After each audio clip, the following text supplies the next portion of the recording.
circulaires, dégauchisseuses, raboteuses, toupies sont les outils que Bruno Lejeune utilise au quotidien. Artisan ébéniste depuis plus de 20 ans, il travaille le bois sous toutes ses formes. Pour réaliser ses créations, Monsieur Lejeune va choisir sa matière première à la source.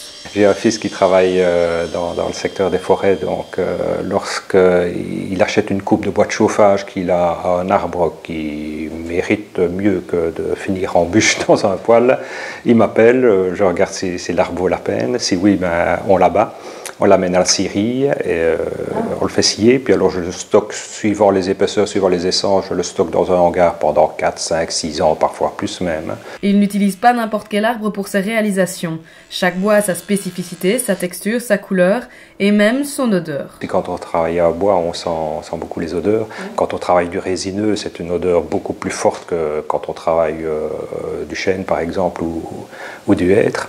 Certains bois sont plus durs, d'autres sont plus souples, plus tendres. Bon, un épicéa ou un pin est beaucoup plus tendre qu'un chêne ou qu'un hêtre, évidemment. Cet ébéniste ne crée pas uniquement de nouveaux meubles, il s'occupe également de restaurer les plus anciens. Si cette partie de son travail est de moins en moins importante, elle reste sa préférée. C'est un travail que j'aimais vraiment beaucoup parce que chaque restauration était à cas différent. Une restauration n'est pas une autre. Il fallait d'abord faire un diagnostic, si je peux dire, du défaut du meuble, de la faiblesse du meuble, avant de commencer à travailler dessus. Et ça demandait tout un travail de réflexion qui était très, très enrichissant, très, très stimulant. Mais être ébéniste, ce n'est pas seulement donner une seconde vue au bois, c'est aussi comprendre les désirs d'un client. Souvent, le client il a une idée en tête, mais bon, il est difficile de l'exprimer, de l'objectiver.